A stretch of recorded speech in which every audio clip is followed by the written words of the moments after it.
If you urgently need to speak English in your daily life, either it's for work purposes or just socializing, the best strategy is not to study everything there is to know about English, but it's to laser focus on the specific skills that you need. So you've probably heard of the Pareto Principle or the 80-20 principle. And this principle, the idea is basically 80% of the result comes from 20% of effort. So as an example, let's say in businesses, you would say that 80% of revenue comes from only 20% of the customer base. Or maybe 80% of your screen time comes from only 20% of apps. And in English, 80% of your progress in speaking English will come from 20% of the exercises that you do consistently. Now, how do we apply this principle to your English learning? The first step is to get clear on your goal. It's not enough to say, I want to be able to speak fluently at work. We need to get specific. Let's say your goal would be, I would like to be able to explain complex processes, complex procedures, or complex theory to people at work in a way that is professional, clear, and effective, and also efficient. So this is a very clear, relevant, and useful goal, and it's a great starting point. Now, we have determined our goal. It is time to work backwards. What are the steps that need to be taken for you to reach this goal? What is the 20% of high-impact exercises that will lead to 80% of the most noticeable difference in your progress in English? You don't need to memorize long lists of vocabulary or study random grammar exercises.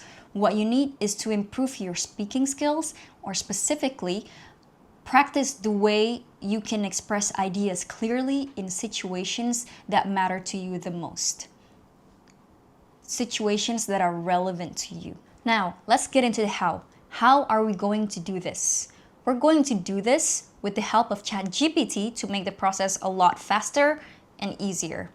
So the first step is that we're going to give ChatGPT some context about our situation. For instance, we could say, I'm a marketing coordinator at a tech startup. I need to explain how our onboarding process works to new team members. Of course, this can also be tailored to your situation. It could be that I'm a UI, UX designer and I need to explain the design concept to the developers. You can think of your own situation.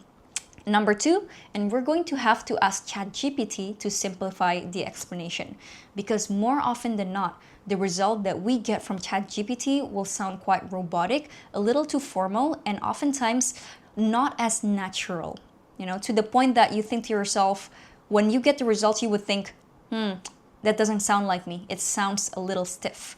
So don't worry about that. We can always tell ChatGPT to adjust. For example, ChatGPT could give a response like this. Upon joining the company, new hires undergo a comprehensive onboarding process, commencing with a formal introduction to our core values and followed by a structured series of departmental briefings and technical setup procedures. That sounds a bit too formal and unnatural, and honestly, not even native speakers speak like that in real life, So if you get this kind of result from ChatGPT, and this makes you feel like, I don't talk like that, we can ask by using this prompt. This sounds too formal for me. Can you simplify it and make it sound more natural, like how a mid-level professional would say it in a more casual setting? And then, most likely, ChatGPT will give you a simpler version, like when someone new joins, we walk them through how the company works, introduce them to the team, and make sure they have the tools and info they need to get started. And this sounds a lot more human and a lot more natural for many people. So let's say you want to choose this version and you're gonna use this as you found the text, you're gonna use this to practice. And you're going to, just from this small text, you're already getting a lot of useful input for you to start practicing your output, your speaking skills. So let's say ChatGPT still doesn't give you a version that you feel satisfied with. The key is to always ask it to keep refining until it feels natural for you. And the last step is to practice that conversation. Now, when you're practicing, it's important to remember that you shouldn't memorize the text word by word, because memorizing it word by word will make you sound stiff, and it's not going to give you flexibility to use it in real conversations. Instead, you need to focus on key ideas and focus on word chunks. What are word chunks? Let me show you.